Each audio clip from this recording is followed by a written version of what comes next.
I like, click, subscribe, do all that. You already know what time it is. It's Netflix time. This show is called The Irregulars. A crew of misfits Investigate a series of supernatural crimes.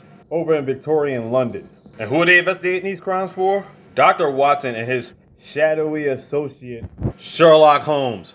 Okay, I got questions right off the bat, but let's just cover the first episode. Season 1 has 8 episodes, about 50 minutes apiece, except for the first episode. First episode is like an hour. So let's get into it. An unkindness in London.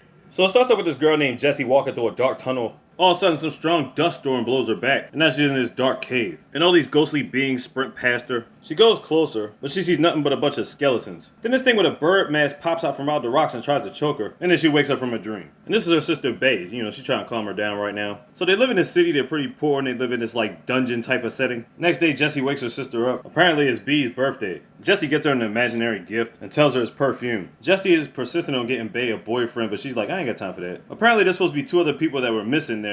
Somebody by the name of Billy and the other dude by the name of Spike. Bae goes out to look for him, but I'm pretty sure she has a good idea where they're at. Here we have Billy with no shirt on and Spike on the other side. They're both getting some fighting in. I'm guessing Billy here is going to fight for cash. He's about to fight this big motherfucker here. And then Bae pops up. You in trouble now, mister? And then we get to the guy named Leon. He's a prince, I guess. He's just staring out the window, watching people kiss and all that. Then his assistant gets him a gift. Apparently it's Leo's birthday today too. Well, the only gift he wants is to be able to leave the palace. So against his better judgment, he allows him to. But as long as he's with him and only in the carriage. Meanwhile, Bae is berating Billy for trying to fight. He's like, look, man, we need the money. We're like 2 months past due on rent before they kick us the hell out. So Spike brings up something about working in a workhouse. I guess they had some terrible memories working in a workhouse because she's like, don't bring that shit up again. So as they're talking, they didn't even realize that Jessie disappeared. Jessie's outside walking around, and she sees some shadowy figure with a beak mask, same thing she saw in her dream. But as she's standing there, she almost gets hit by the horse and carriage ride that's containing Leo. He gets into an argument with Bae, and he's like, how dare you speak to your betters in that manner? Like, nigga, you ain't better than me or anybody. Like, get the fuck out of here with that shit. This nigga's intrigued by Bae all of a sudden. And you can tell at this point Jessie's traumatized by all the dreams she's been having. Afterwards, Bae and this nun go to Bae's mom's gravesite. The nun reassures her what happened to her mom is not going to happen to Jessie. So my question is, what the fuck happened to her mom? Well, as she's leaving the cemetery by herself, she's being followed. By who? This guy. He's Dr. Watson. He needs her help and he'll pay her, but only if she comes with him. So he tells her about this case about there's somebody out here kidnapping babies. But because he's so well known, it's going to be harder for him to gather streets amongst the streets, you know what I'm saying? So bottom line is, they need somebody from the streets to get it popping and get information. He's got to resort to asking kids because bottom line is, the police ain't doing shit. So he wants her to find this girl named Susan Shipley and find out everything she knows. She rounds up the crew, tells him everything. Spike said he already found her. First he had to talk to this guy, which led him to this couple, which led him to a boyfriend. I won't go through all the details. And there you have Susan. But they didn't really get much out of her before a fucking bird attacked her. Then before you know it, a bunch of ravens started attacking everybody. What in all of the fuck? So Bae and Billy managed to hide themselves in some type of shack. Alright, where the fuck is Spike? Alright, so Spike hit away, but he's good. But guess who's not good? Damn, Susan got fucked up and got her eyes plucked out. So again, what in all of the fuck? So then all of a sudden, Bae's just chilling on the pool table. Talking about she been thinking about Leo. Kissing on him and all this shit. Nah, this nigga over here in wet dreams and shit. Anyway, his advisor gets him breakfast. And he tells me he don't want to be disturbed the rest of the day. But it was just a distraction so he can sneak out the palace. He goes to a common pub to get some ale. I mean, if you're trying to be inconspicuous, you're doing a terrible job. Look at that jacket out here flexing. Then he's looking for some information. This girl comes up like, yeah, I can help you. Clearly, she wants to help you in other ways. This ain't what you want. You gotta learn how to communicate. And then they tossed his candy ass out. Why's she making that evil ass face, though? Well, anyway, we got Bae coming up to Watson's door. She's like, what the fuck have you got us into? He got that face like, yeah, I might have to give us some more info. She's coming over to collect money, and he basically tells her, useful information, and you'll get your 30 pieces of silver. Or do your friends and sister not need money? now she probably told him she had friends and all that stuff, but how did he know that Jessie was her sister?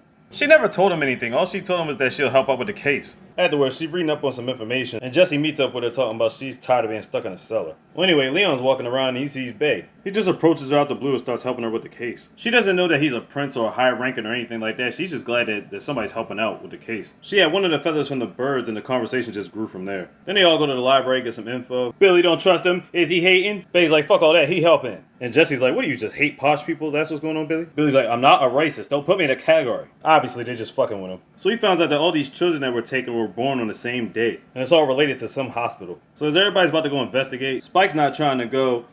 And Bae wants Jessie to stay behind also. She explains she wants her to stay behind because she's worried about her. I mean, she almost got hit by a horse. And her mental capacity is all fucked up right now. Jessie's being pissed off because, you know what I'm saying, she feels like she's being treated like a baby, but nonetheless, she still goes back with Spike. So they back at the house, and Jessie falls asleep. Meanwhile, Bae, Billy, and Leo You go to check on the next baby to see if it gets kidnapped or not. He goes in the room, the baby's still safe. See, just chilling and shit. But as he's trying to keep somebody from coming in, the Raven kidnaps the baby. Meanwhile, Jesse's having a nightmare again. And this time that thing with the bird mask is choking her again. Spike's trying to wake her up, but it's but no use. Meanwhile, these guys run an encounter. This guy, who the heck is he? Well, apparently his name is Arthur. And he's the guy that's controlling all the birds. Like, what in all of the fuck? And then we get a close to the bird mask thing that's been choking Jessie. At least it's out of her dreams anyway. But then a bunch of butterflies pop up, and now she's on some bridge. And then this guy pops up. Hold on, was that Clark Peters?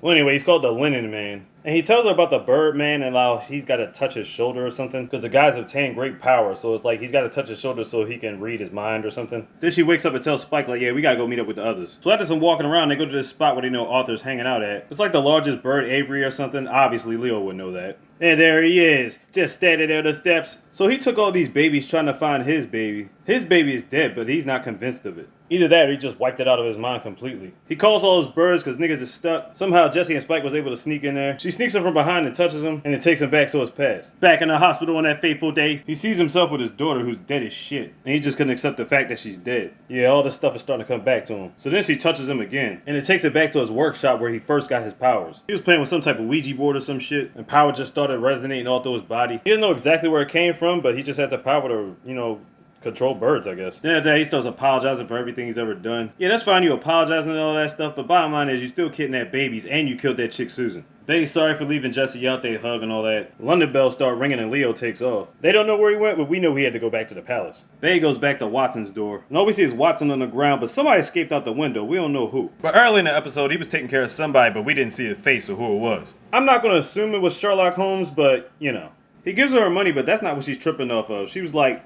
how'd you know that Jessie was my sister? He says, I know a lot about your sister. We've been fighting off these demons, and Jessie's an angel. Bottom line, the craziness that you just witnessed is only just the beginning. And that's the first episode for you. Alright, this show pretty lit, but I do have some questions. Now, if we're basing this off of Sherlock Holmes, there have been question marks for years about how he solved his cases. Whether it was psychological, mythological, matters, geography, whatever the case may be. I've never heard anything about supernatural elements when it comes to Sherlock Holmes. But nevertheless, this show's starting out pretty good. The Irregulars on Netflix. Check it out. Like, click, subscribe, do all that. You already know what time it is. Sleep these out the easy, mister. Big. Could have got their slogan.